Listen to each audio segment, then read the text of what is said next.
All right, so welcome everybody. Shooting from my humble home. For those of you that don't know me, my name's Pat Fahey. I'm the content director for the Cicerone certification program, and we're going to be drinking New England IPAs together.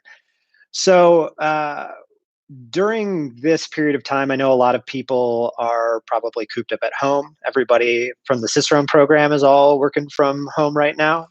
And one of the things that we've been talking about a lot is trying to come up with ways that we can provide educational content to people that's hopefully also like entertaining and brings a little bit of levity while we're all kind of going through this time together. So we've been working on a number of different ideas. And the first one we came up with, the one that we figured would be the easiest to execute on short notice, would be to just get together and drink a beer together. So we picked New England IPA, hoping that that would be a beer that most people would have around, and figured we'd go with that to start. The idea behind these is that we're going to do sort of a light, maybe like 10-ish minute presentation talking about the beer and the style generally. And then from there, we'll kind of segue into questions that people have, talk a little bit about tasting notes on the beer that I have in front of me. Love to hear from you, and I'm seeing them in the chat already, what people are actually drinking currently. I'm jealous I haven't started yet, but I will start soon. Couple other logistical notes before we dig in. We're going to be trying to do this. We don't know for sure, but maybe on a weekly basis. We have another one planned for next week.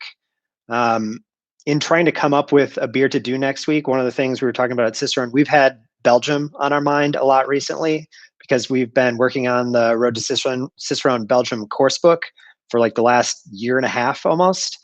And so we wanted to pick like a really iconic Belgian beer to taste through with everybody. And due to the fact that Orval Day was supposed to be last Saturday in the US and got pushed to the fall because of COVID-19, we decided that we'll get together next week and taste through Orval together. So same time, same date. If you want to join us next week, we'll be drinking Orval at 4 p.m. Central Time, Wednesday, April 1. There should be a link down in the description for this video. Another thing, in the weeks beyond that, we want to continue to target interesting styles that we talk about here. And so to that end, we put together a short poll. It's a one-question poll with just a list of a few different styles. If you guys would like, go and vote there. The link's also down in the description, and that will help shape what we're going to be talking about, in the weeks to come. The last thing that I have to say, I'm kind of watching the chat as it comes in, but I have somebody that's watching it for me and pulling questions in. So if you guys want to start asking questions as soon as you have them. If I can, I'll try to incorporate them into what I'm talking about as I go along, but otherwise, I'll make sure that I get to them before we get done here. So without further ado, I am going to be drinking Bell's Official New England IPA. My understanding is that it's a relatively recent addition to their lineup.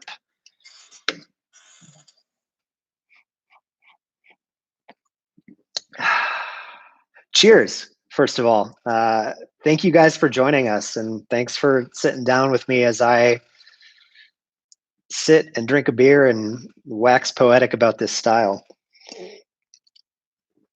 So I have a couple of different topics that I wanted to cover, just talking about the style generally.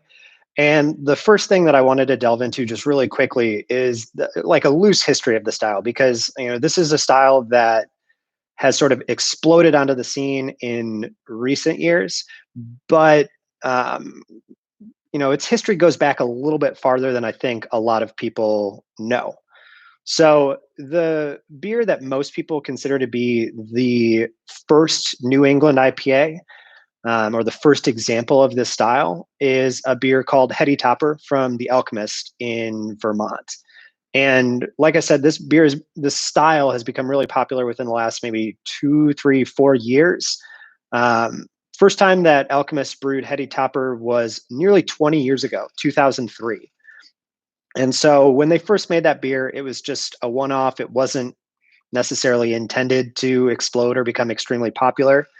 But their customers liked it a lot over time. They brewed it more and more often. And eventually, in 2011, they opened up a production facility primarily just to get this beer out to the world.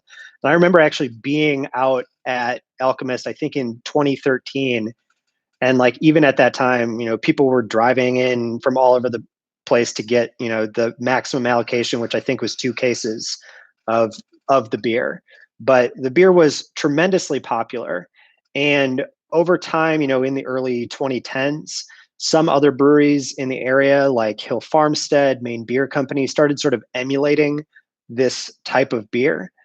Around 2015, 2016, we saw it kind of just like explode into popularity across the nation. And now we see people all over the US and really all over the world making this style of beer.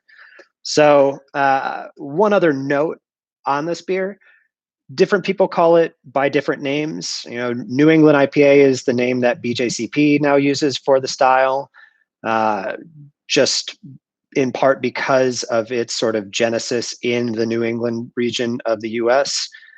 Brewers Association takes to calling it hazy/juicy IPA. Um, Whatever you call it, I think everybody's kind of, at least to some extent, aligned on what the beer is, and we're going to talk about that. What is a New England IPA? What makes it different from a standard IPA? So you talk about standard American IPA, and when we think about that style, or when I think about IPA as I originally came to know it, it's hoppy, has a lot of hop flavor and aroma. It's bitter, and it's going to be elevated in alcohol content. And New England IPA definitely still brings, the hop flavor and aroma.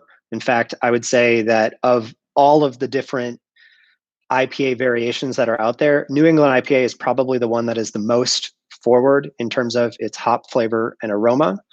Um, in terms of the specific flavors that we see out of these beers, people tend to make these beers with the sort of newer or more in vogue hop varieties, things. And I was going to say, like Amarillo and Simcoe, those aren't new or really even in vogue anymore. But like versus something like a Cascade or a Chinook or a Centennial, we're seeing people make these with things like Simcoe, Amarillo, Citra, Mosaic, some of the even newer varieties like Sabro or Idaho 7. As varieties continue to come out, people continue to use them in these beers. What people are usually looking for are these really sort of forward tropical fruit flavors in a lot of cases, things like pineapple, guava, papaya, mango. See a lot of them with some amount of citrus flavor, kind of classic grapefruit notes, but also things like orange juice, lemon. Also see a lot of stone fruit flavors out of some of these hops, things like peach, nectarine. So a really wide range of different fruit flavors driving the profiles of these beers. I think, at least my understanding of the term juicy, is it comes from just kind of like their general similarity to fruit juice. So, hop flavor and aroma is far and away the thing that drives these beers. Where they really differ from standard IPAs is in terms of the bitterness. A lot of people, including myself, who like kind of, I sort of started my beer journey or learning about beer a lot maybe a decade ago. And when I learned about IPA, like one of the important things about any IPA style is like it's a bitter beer. And in all honesty, like that's a thing that I really like about IPAs, since like West Coast IPAs were kind of the IPAs that were really popular when I started getting into beer. So like when I sit down and have an IPA, I still am looking for that like really bitter, tongue smacking, assertive character that you get in a classic West Coast IPA. New England IPA kind of does away with that. You see varying levels of bitterness across different examples of the style, but in general, they're going to be significantly less bitter, significantly softer, which does, it does make them a little bit more drinkable. And I can understand why, with a large segment of the population that probably doesn't love super bitter things, there is definitely appeal to having these beers be a little bit less bitter. So that's definitely one feature of the style. Some examples of New England IPA, excuse me. Thank you. Some examples of the style are going to also feature a little bit of residual sweetness as well. And some of them can actually verge on being moderately sweet. That's a characteristic I don't love as much when I encountered in those, but once again, different people appreciate different things out of their beers. So outside of the hop flavor and aroma that really drives these beers, there's not as much presence from the other ingredients in terms of flavor impacts. From a malt perspective, we might see a little bit of grainy, lightly sweet malt character, maybe a little bit of white bread, but nothing too intense. In a lot of cases, the choices that brewers make for the grain bill or the grist is going to be more focused at influencing the mouthfeel of the beer. And I'll talk about that in a little bit. In terms of yeast flavors, additionally, like not as much really forward yeast character there. And also, in a lot of cases, the main considerations that people are making when it comes to yeast and yeast management and when to dry hop within, primary fermentation has to do with the impact that fermentation is going to have on those dry hopping flavors. So the other big calling card for this style, and like I can't talk about the style without saying it, is that like it's hazy. And this one, like, I can almost see through this one, which makes it on the very low end of the haze spectrum. But at this point, haze has come to be like a calling card for the style. And so brewers aim typically to produce higher levels of haze when they're producing this beer. And there are a few ways that happens.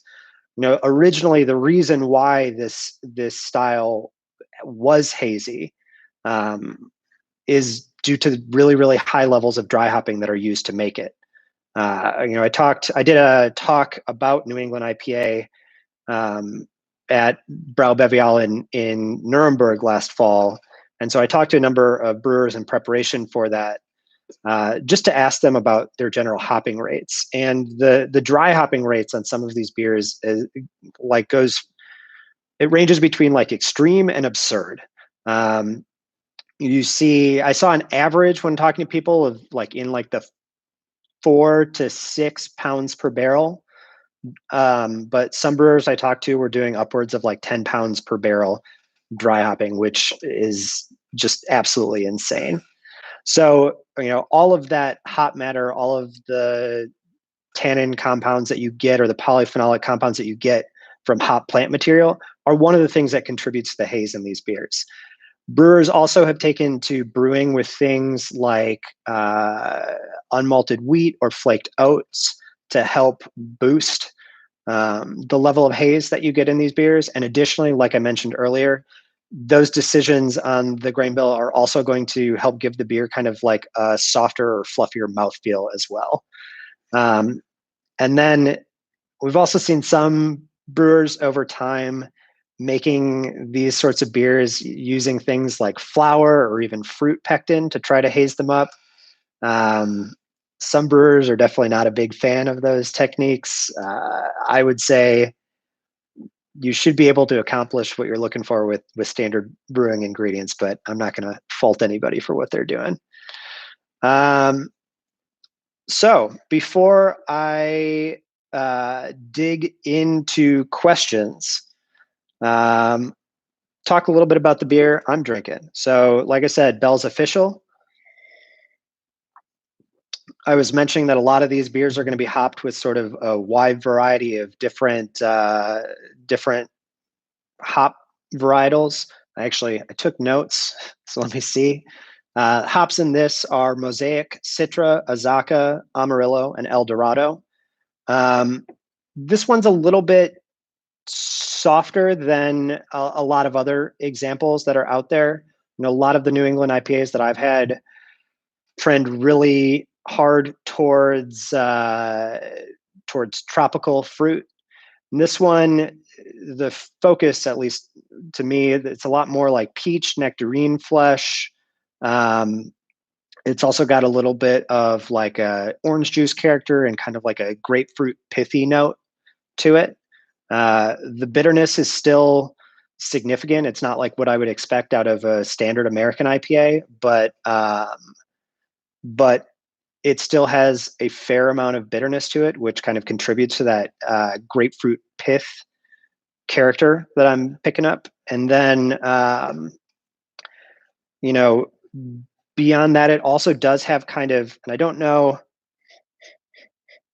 if it's the malt profile that's giving it this or what exactly it is, but it almost has like a little bit of like a vanilla marshmallow character to it. It has a little bit of like a kind of a grainy, crackery malt character in the background as well. But as you'd expect from the style, very much expect like a lot of fruit character out of it. So let's see. I've had a couple questions aggregated for me, not aggravated. The first one that I want to tackle is how would I approach food and beer pairing with a hazy IPA? So when I think about pairing with a hazy IPA, especially like compared with pairing with a regular American IPA, you've got a lot of the same characteristics from a hop profile. You still have all of that like awesome, really forward fruit character that you get from the hopping, but you don't have as much in the way of bitterness, and that kind of opens up some possibilities for you. So, one of the things that's always really easy to talk about when pairing beer and food is to talk about pairing with cheese. I like to start from cheese because for just about any beer, there is a cheese you can find that would match really nicely with it. Classic combination for American IPAs is American IPA pit up against like an intense blue cheese. With these, since the bitterness is a little bit lower, I could see throwing these at kind of a milder blue or even like a blue brie, something that's a little bit less intense. Similarly, I find that like IPA and cheddar works really well together. So like a little bit of milder, like a milder cheddar, or even like going down the spectrum, and this is sort of a totally different direction, but like a whipped feta could work really nicely with something like this. Moving over into kind of like other dishes that a beer like this could work with.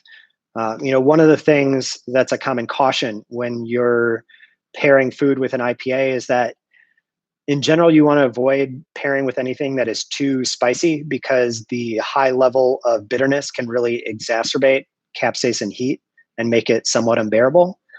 You don't have that issue as much with New England IPA since the bitterness is a lot lower.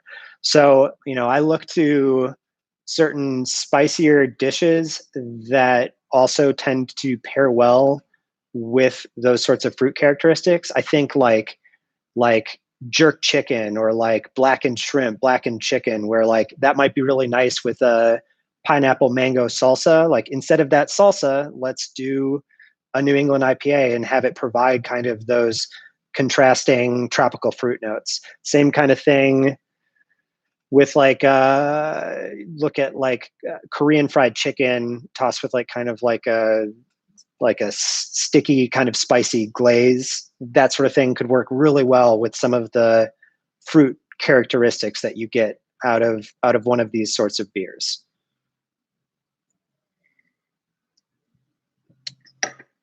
Let's see. Hopefully that sort of kind of covers at least some suggestions to get people started on beer and food pairing with these styles. Honestly, though, and this is one thing that I always say about pairing, like there's only so far you can get theoretically. Like when you want to really know what works, you sit down and you eat food and you drink beer, which is a lot of fun. And hopefully you have time and ability to do that right now. So, take those as sort of a jumping off point, but try things. If you really like this style of beer, try it alongside foods that you think might work. Try it alongside foods that you think might not work. Because if it doesn't work, you can learn something from that. And in some cases, you'll find like a really surprising but really exciting pairing. And in a lot of cases, those are the pairings that are the most exciting for people.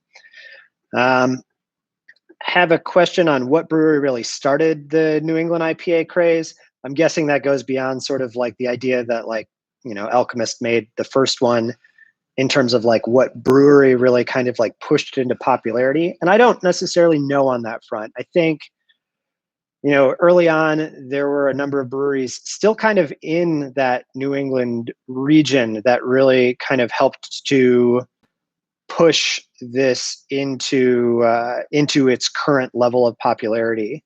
I think of breweries like Trillium, Treehouse, Tired Hands. I'm trying to think of others in that region and just blanking. But like there are a lot of breweries in those markets that at this point are still some of the most sought after breweries for those styles of beer.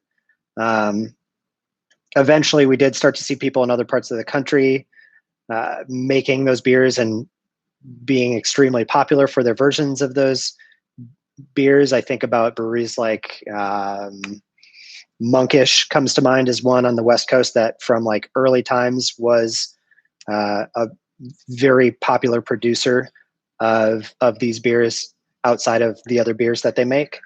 And at this point, like I said, there are breweries all over the world making this style. I've tasted New England IPA from China and from Brazil and everybody is, it's incredible how quickly information spreads these days and how people are able to replicate this beer that only recently became really popular here. I've got a question. Can you explain why New England IPA shelf life is generally shorter than other styles? Absolutely. So IPA in general is a bit more susceptible to oxidation than a lot of other styles are, and that is primarily due to the fact that hop aroma and hop flavor tend to be the first things that sort of decay or fade as a beer ages or oxidizes. So any style out there that really relies on hop flavor and aroma as its primary traits is going to be less shelf stable and more susceptible to time than other styles are. New England IPA, like I mentioned up front, is driven more than any other style on the market by just like absurd levels of hop flavor and aroma. And so because of that, those flavors and aromas start changing pretty much as soon as the beer is put into package. In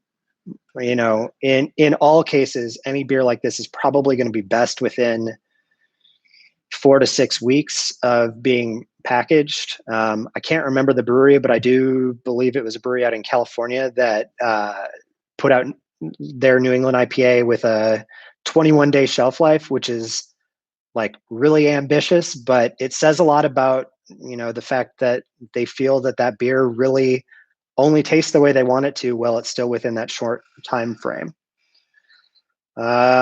This is not necessarily a New England IPA specific question, but somebody asked, what are flaked oats?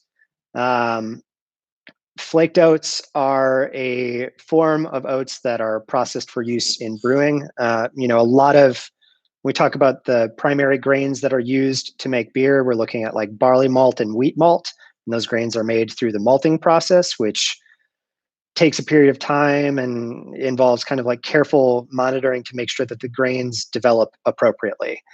The flaking process involves just taking raw grain and pressing it through, I believe it's just through like hot rollers that kind of break it into flakes and sort of explode the cell walls. And the idea behind both the flaking process and the malting process is that you're making the starches in the grain available for the brewer to use in the brewing process.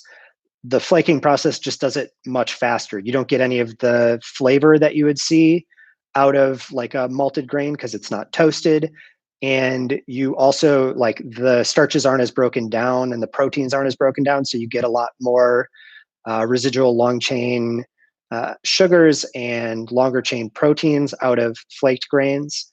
But it's a cheaper ingredient to use. And it does have applications where you can use it to get certain things like enhanced mouthfeel um, in your beers. Let's see. Do you think this style will stay around or slowly die off in popularity like Brut IPA? Man, people have been talking about New England IPA dying since it came out and since it became extremely popular. And I'll be the first to say it. Like, I was one of those people. Um, New England IPA is not going to go away. I'm not even going to like hedge on it. I don't think this style is going to go away. It has become so popular as another form of IPA that I don't see it going anywhere. Will it like maintain its level of popularity right now, where breweries that make really accept where like other half will forever have people lining up 2 times around the building to go and get the beer? No, I don't think that it will maintain that level of kind of like cult popularity forever, but I don't think it's going to go away. You look at American IPA was the most entered style at the brewer or at Great American Beer Festival for, I think it was like 17 or 18 years running. And the first year that they opened up a hazy IPA category, that category exceeded the number of entries for American IPA. Brut IPA is kind of like a little novel variation on the style. You could also look at it as like a reaction to the New England IPA. It certainly never became widely popular or widely sought after. So I don't foresee New England IPA going away. One thing I'm being told to mention that's worth checking, like if you are curious about sort of the official style guideline for the style, if you track, we use BJCP guidelines as sort of the backing for all of our style stats at the Cicerone program. And if you look at the current BJCP guidelines, there is no New England IPA in the printed guidelines. But BJCP has a section on their website called Provisional Styles. You just Google Provisional Styles BJCP, where they are going to occasionally add in styles as they sort of come into being. And there are guidelines there for New England IPA. They do recognize the style since it has sort of come into such force. Let's see. I'm trying to think. Somebody has a question about yeast. Oh, and questions about biotransformation. Shayna's telling me that she's not sure if I want to get into that. I'll talk about it. I'll talk about it briefly. From a yeast perspective, there are a lot of different yeast strains that breweries are using for this beer. A lot of them are a little bit more or less flocculent, I should say, or than other strains. So, you look at things like London 3, Conan, other companies are providing strains under the names of like Burlington, for example, kind of just allusions to that general Vermont nature of those things.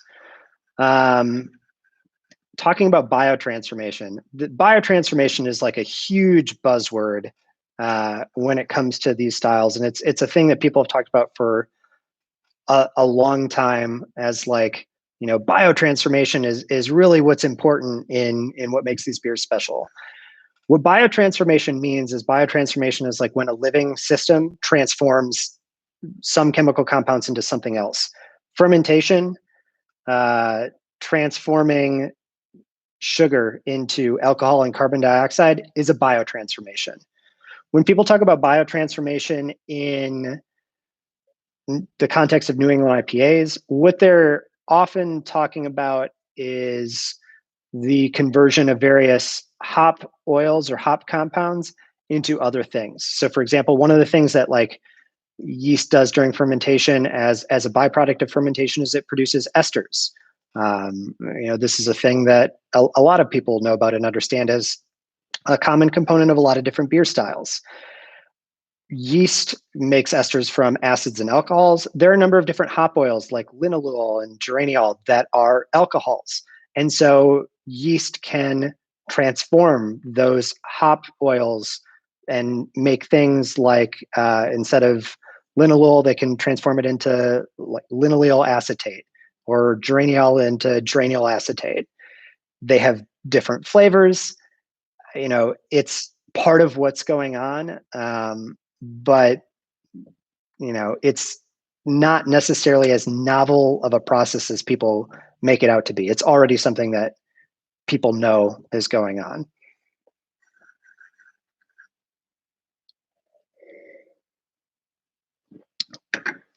So we've gone on for about half an hour. I'm trying to see if there are any other questions coming through. Somebody signed in late. I'm drinking Bell's Official.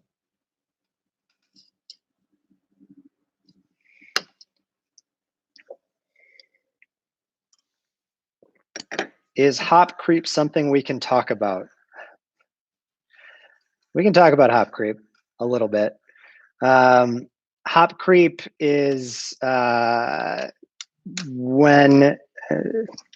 so it's not like a new thing. It's been known about for a long time, but hop creep is a result of the fact that hops do have the certain enzymes that allow them to break down certain sugars, much in the way that like malt amylase enzymes break down certain sugars. And so sometimes when dry hopping beer, what will happen is if there's undigested starch present, the hops will, like the enzymes from the hops will further break down those starches, and the yeast that's present will then consume the sugars that are made, which leads to a further reduction in gravity. Another consequence of this that people have learned or had to learn to deal with is that because of that second fermentation that happens as those new sugars are created, you also do get another round of like VDK precursors, the compounds that lead to diacetyl being produced. So, brewers have to be aware of that and potentially rest the beer post dry hopping for an additional period of time to make sure that they don't end up with diacetyl in the finished beer. But yeah, that's hop creep in a very, we could talk about a lot. There's a lot that can be said about it, but that's as deep as I want to go right now. Somebody asked, are other countries producing New England IPAs, or is it mainly in the US? It's everywhere. I judged at Brussels Beer Challenge last fall. So we were judging styles in Belgium, and a lot of the beer that came in was Belgian in style, but we also judged a bunch of New England IPAs, and the country that brewed the gold medal New England IPA was China, believe it or not. So, there are people brewing them all over the world. Because of the internet, like ideas spread very, very, very quickly these days. I'm going to go. Questions keep coming in, and that's awesome. And I'm going to say I will answer for another 5 minutes or so. So we'll see as they come in. I've got one about other styles that are typically dry hopped. You can dry hop any style. For those of you that don't know, dry hopping is the process of adding hops after primary fermentation has been conducted, or in some cases, some breweries have experimented with adding during primary fermentation. But basically, it's rather than adding hops in the kettle, you're adding hops to the fermenter. And the reason why breweries dry hop is that basically the later in the process that you add hops, the more hop flavor and aroma, um, the more hop flavor and aroma that you get out of those hops. So, 10 years ago, like saying that a beer was dry hopped was like a novel, like it would be like, try our dry hopped IPA. That's like an exciting thing. At this point, I would be almost shocked if there are breweries out there that are making American style IPAs that are not dry hopped. Um, by and large, any beer that depends on a lot of hop flavored aroma is going to be dry hopped. And like I said, you can dry hop anything. Um, other hop forward styles are good candidates for dry hopping. Like you see breweries making dry hopped pilsners with some frequency these days, but you could dry hop a blonde ale. Some people are making dry hop porters or dry hop stouts. Like anything where you want to amp up the dry hopping, or amp up the hop flavor and aroma, you can dry hop the beer. Somebody asked, what is wet hopping? Wet hopping, different than dry hopping, actually refers to the type of hops that you're using. With wet hop beers, you're using hops that have never been dried.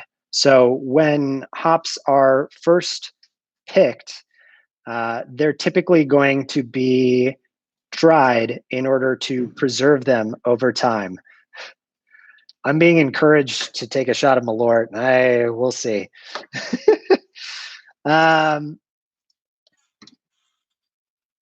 So with wet hopping, what's going to occur in that case is rather than drying the hops in the field, the hops are shipped to a brewery to be used immediately. It's a very like seasonal product in that wet hop beers can only really be made right around the time of harvest because wet hops begin to mold and decay rather quickly.